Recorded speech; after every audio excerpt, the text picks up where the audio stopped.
Greetings, salutations, and welcome to SportsLook, the sports television program for the high plains of West Texas and eastern New Mexico. I'm your host, Doc Elder, and our two guests tonight are just like John Quincy Adams and George W. Bush, in that they both have very famous fathers. We're going to have Justin Bustos, we're going to have Blake Huber. I'll finish up with an overtime, but as always, I'll start out with an Eastern recap.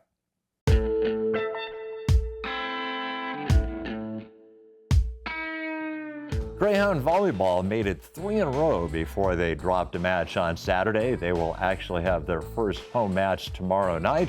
For Greyhound men's cross country, they were running at an invitational in Hobbs. They finished 6th.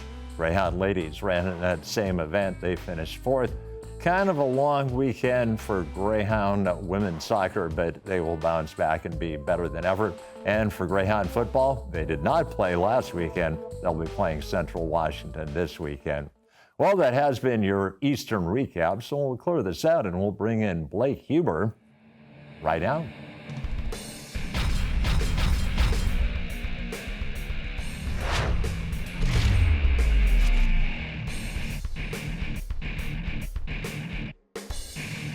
Welcome back to Sports Look, and a privilege to bring back to the set of Sports Look the head coach of Greyhound women's basketball, Blake Huber. And Coach, usually it takes a coach 3 years, maybe 4 at a university to make a mark. You did it in 2. Yeah, I guess it's hard to look at that when you're in the thick of your career, I guess. But, we were blessed. Obviously first year wasn't what we wanted, but, we had Ashana back, Juliet off injury, Jazz was back. So we thought we had some decent, contributors back. And then, at the end of the day, the lifeblood of every program is recruiting. And I think taking a lot of licks in my first year, I think, I pride myself on being a decent recruiter, but I think when you're getting your butt beat like that, you probably work that much harder in recruiting. So, I feel like we, did a really good job in recruiting. We get Tay Lockett, who's an all-conference kid. Jayla Smith's an all-conference kid. Get a 6'5" transfer in Trinity Hudson, off the D1 Arkansas Little Rock, and then just kind of pieced it from there. So, a privilege to make the national tournament last year, do some special things, and once you get the taste of a small taste of victory, you get greedy and you want more. So, all preseason, it's been we're 0-0. Last year doesn't really matter. It's really good to look upon, and hopefully in 10 years from now. But we're really priding ourselves on being 0-0, and it's a clean slate and it's a new season, and last year doesn't really matter at this point. So what can we do with the returners we have back, with the new players we've added, and how can we make the 25-26 season hopefully even more special than what we did last year? And it was an interesting mixture. You had a player like J-Lo came in and one and done, as the expression goes. You had a JUCO transfer in Taya, and you had Caitlin Edmondson and Victoria Barilla, true freshmen. So yeah. It was all across the spectrum. For sure. I think you look at it, and unfortunately we had T was out in a conference tournament game against Angelo State. Ishana Hunter blew her shoulder labrum. We had some unfortunate things happen late in the season, and you can argue in Frisco, Texas, Caitlin and Vic were our 2 best players on the floor as true freshmen. Caitlin goes for 22 and 10 in a conference tournament game, in her first ever conference tournament game. Doc, I'd say she's probably lost 10 to 15 pounds this summer. She's really gotten in elite shape. She's playing harder, and she has to, because we have a D1 transfer in Chloe Dallas that's pretty special. And then Nia Johnson's coming back. So we have a lot of good post players. And then Vic is just, at the end of the day, we talk about a lot. All they do is win at Amarillo High. She's a part of a winner here. She just finds ways to win. She hits big shots. She takes charges. She gets 50-50 balls. All the things that help you win games that, there's nothing sexy about it, but all she does is win. So to have her back, and, I think we've added some really good pieces to what is already back. And I think our new players and our returners have the same mindset of, what can we try to do, to win the league.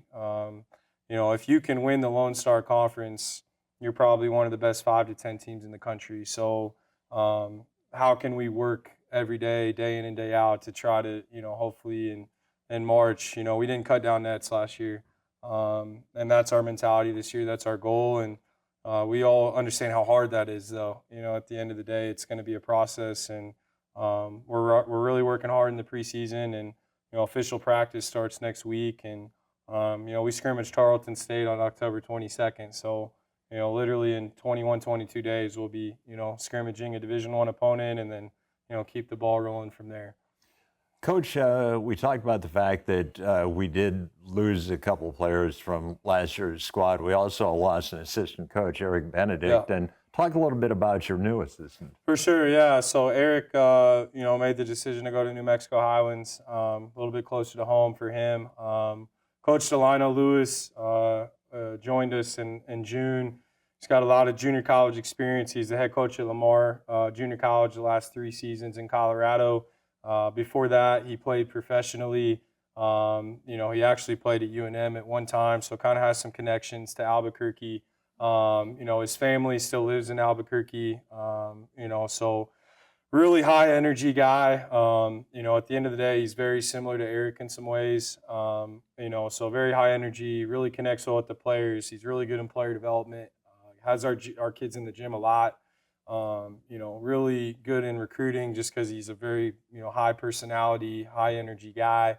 And at the end of the day, he's young, he's hungry, he's 28 years old, and he's trying to, really make his mark and, early in his career. So, and then I have Coach Vasha back who, is now with me in year 3. And, our kind of kid's kind of the ghost whisperer in some regards. She's been around me enough to know what makes me tick. And she knows, when I'm getting on players, kind of how to, stroke them a little bit and make sure that they're taken care of. So I think she balances me out really well. But just really good staff. I'm blessed to have 2 people that really work hard. And at the end of the day, we talk about all the time, it takes a village to win a championship.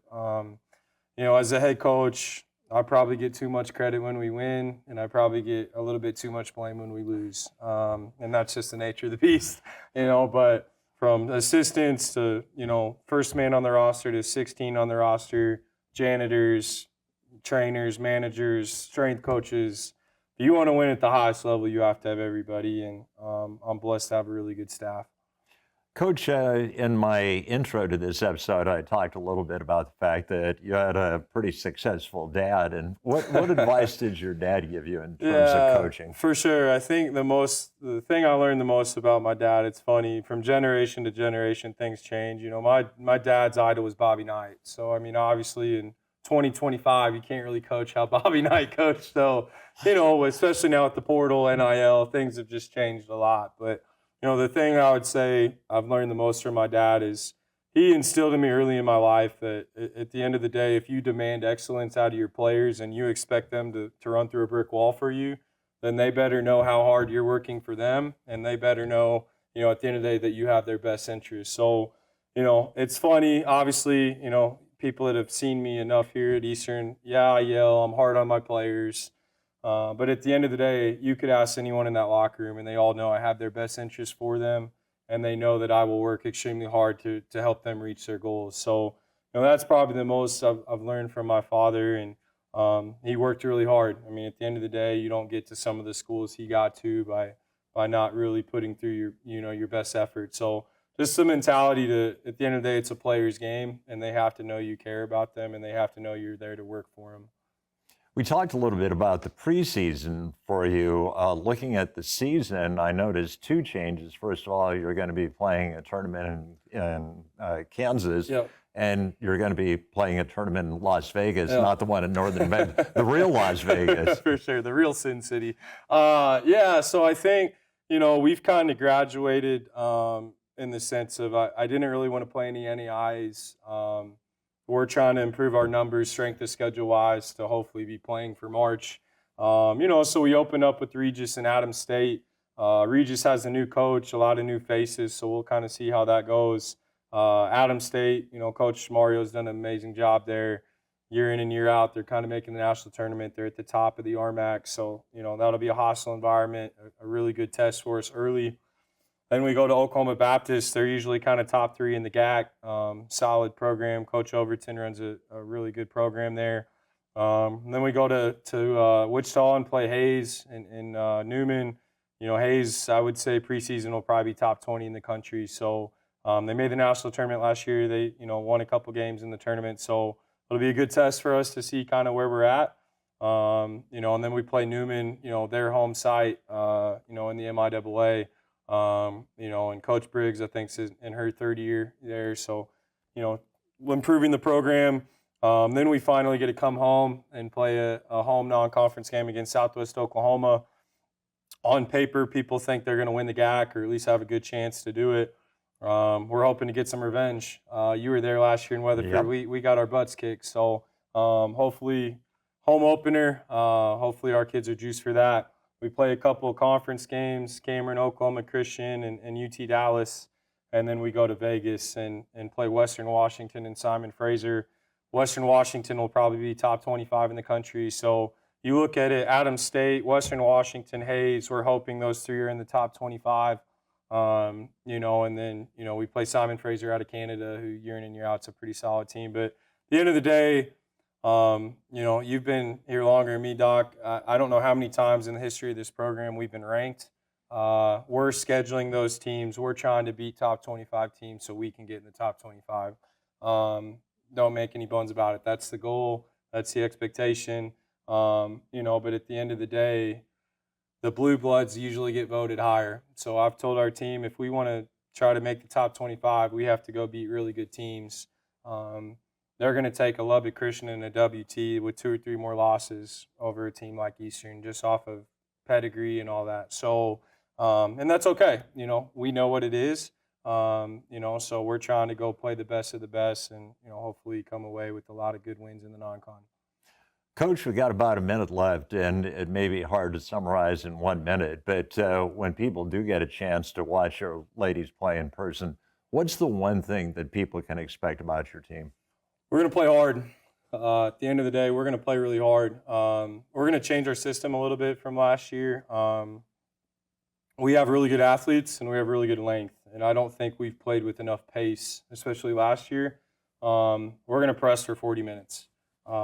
And we're going to get in your crap, and we're going to really make things physical, and we're going to make it hard to score, and we want to play a lot faster offensively. I think toward the end of last year, we were walking the ball up the floor too much. We were playing too much half-court basketball. It's hard to beat Texas Women's and Tyler and Lubbock and all those teams playing half-court basketball. So we've kind of changed our mentality a little bit, and we're going to play a lot faster and press a lot more and use our depth, and hopefully we can kind of wear people down. I think that's what you saw. We beat Mesa because we wore them down by the end of the fourth quarter. So we're going to try to play more kids and really wear people down is kind of our goal and expectation. Well, Coach, congratulations on the success you had last year, and let's hope this year we take even one more step. That's the hope, Doc. I appreciate you and everyone at Eastern New Mexico. Hopefully, we can make the city proud again this year, and go Hounds. Well, that is going to wrap up our first interview segment, so we'll clear this out and we'll bring in Justin Bustos right now.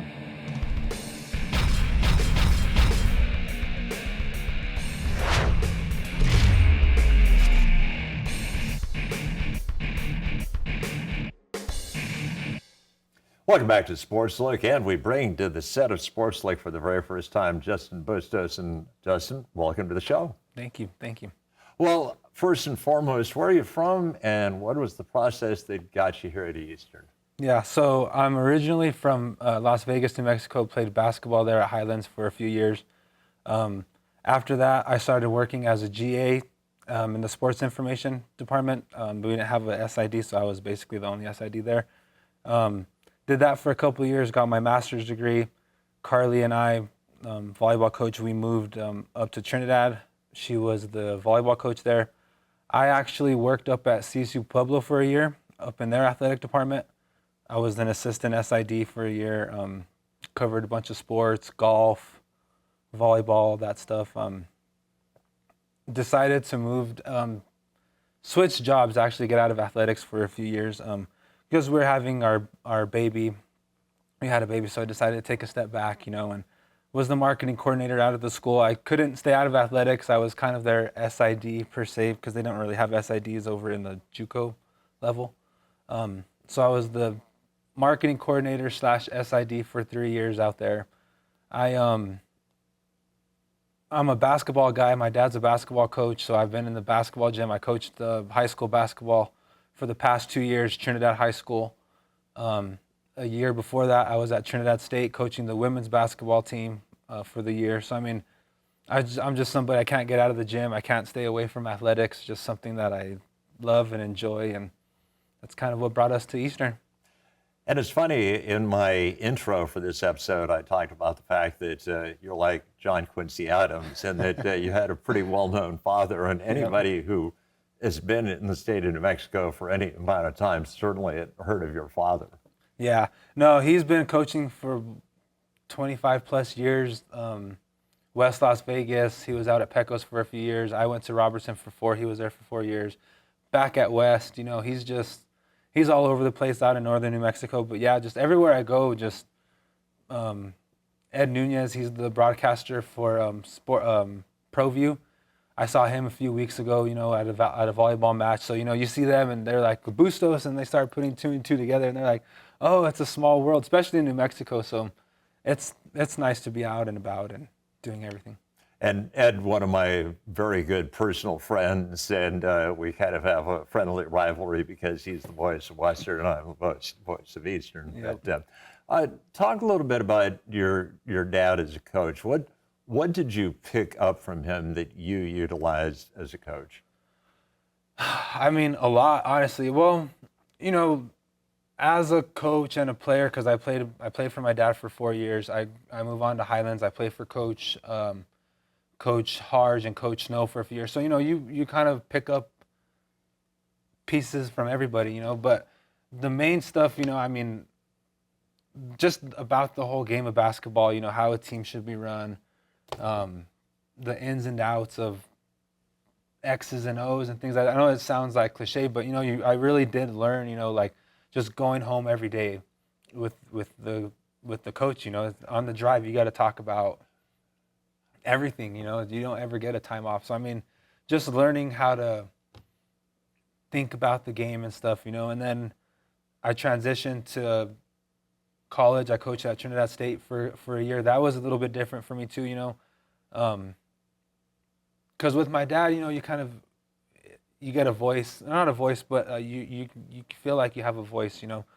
When at Trinidad State, it's just take a step back, not very the voice, but you're still coaching, you're doing your thing. Then all of a sudden you go to the high school level and you're the head coach for a high school, and then so that's when it really hits you.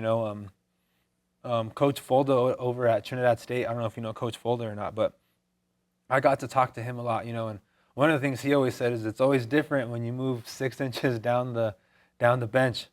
As your assistant, you can make all these things, but once you're the head coach, it's a little bit different. So I got a taste of that, and I mean, it was fun. Trinidad was fun, and also, I mean, it was nice. I'm going to help over here at Portales High School. I'm going to volunteer with Thatcher. So I mean, I can't stay out of the gym. I can't stay out of athletics. So. Well, please say hi to Coach Thatcher, because Coach Thatcher actually coached my oldest son, and I coached my oldest son. So one day I said, well, who's favorite coach you ever played for? Without question, he said Coach Thatcher. And so, yeah. Okay, if he rates higher than I am, he's obviously a pretty good coach. But Yeah. Justin, let's talk a little bit about your responsibilities here at Eastern. What are you actually entrusted with doing this year? Yeah, so sports information, that's basically anything you see on the website, goeasternathletics.com, from the scheduling to the rosters to all the press releases that go out, any press release that goes out, all that stuff, And then that's just like the sports information side. Then, you throw in, we do a lot of social media stuff for all the different programs. We do all the video board, all that stuff. So, I mean, it's a lot of technology, all the cameras and stuff like that. Yeah, and I mean, it's been all the same, Pueblo, Highlands, Trinidad State, just I can't stay out of the sports information. I can't stay out of the gym. So at Trinidad, I just was always asking the AD, hey, can I do this? Hey, can I do this? Hey, can I help with this game? Hell, can I help with that? So, I mean, just always around. So you're not having to learn the job. You've actually done the things that you're required to do at Eastern beforehand. Yeah. Oh, yeah. Pueblo, a lot of it was over here. It's a little bit more of the video board side because we do a little bit more per se, a little bit more sponsorships in game, just a little bit more action going on the video board, pregame and stuff like that. But I mean, for the gist of it, yeah, just articles, scheduling, the website stuff. I can get on the website, do whatever we need, just kind of promote Eastern athletics.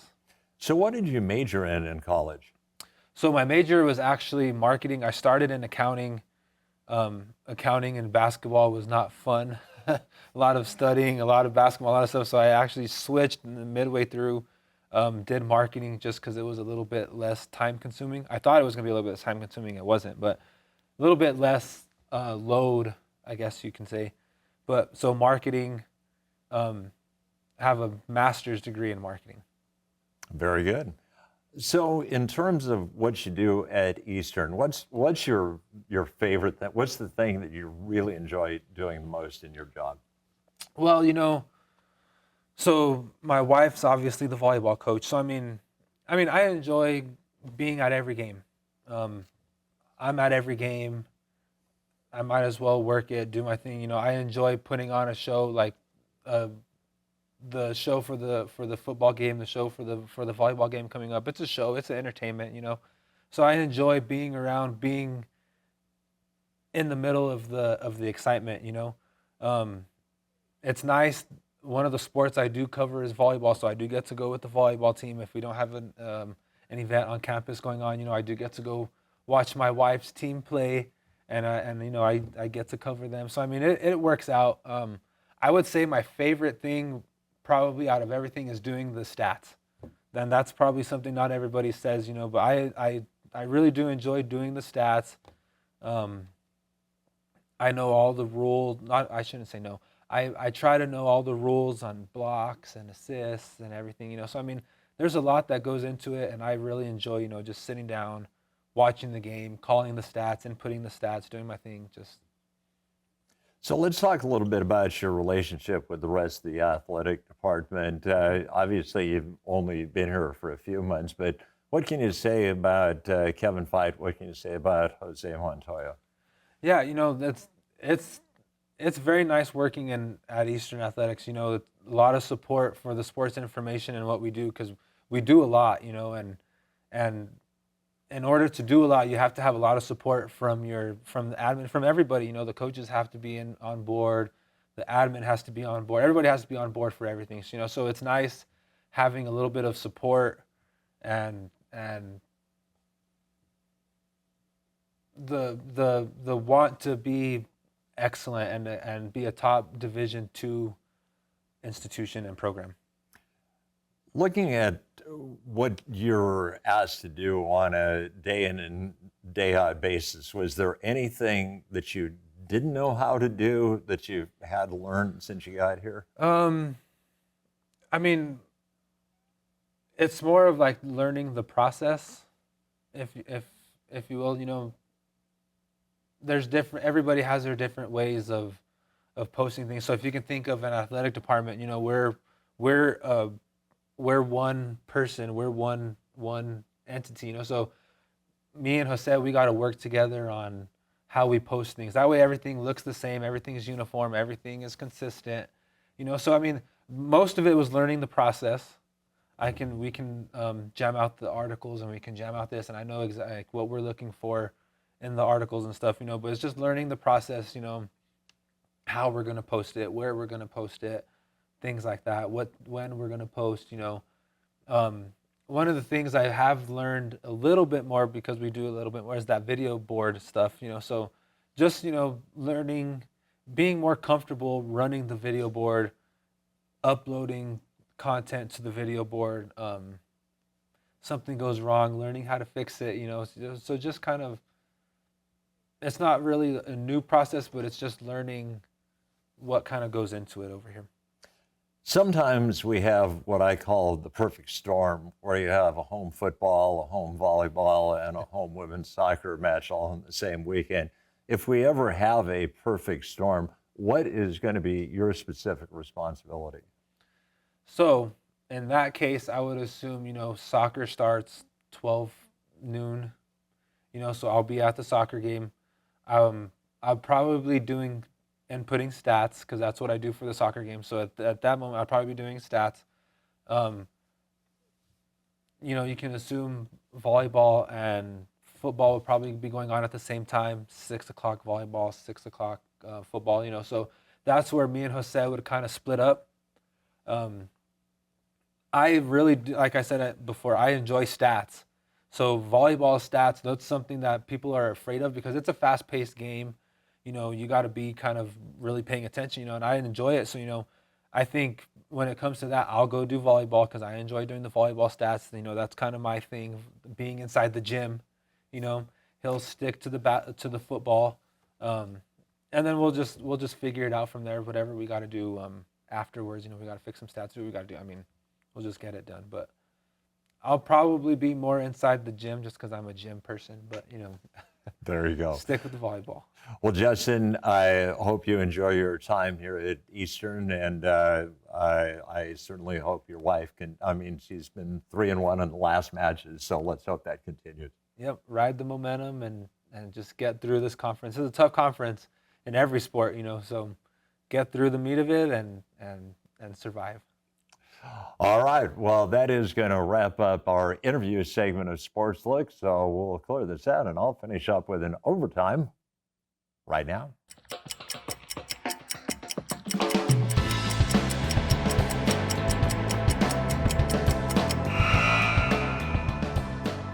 Back in 1969, Major League Baseball decided to expand. They awarded a franchise to Seattle. They called themselves the Pilots, and they were pretty terrible both on the field and at the box office. And after 1 year, they relocated to Milwaukee, which had lost its team, the Braves, a few years before.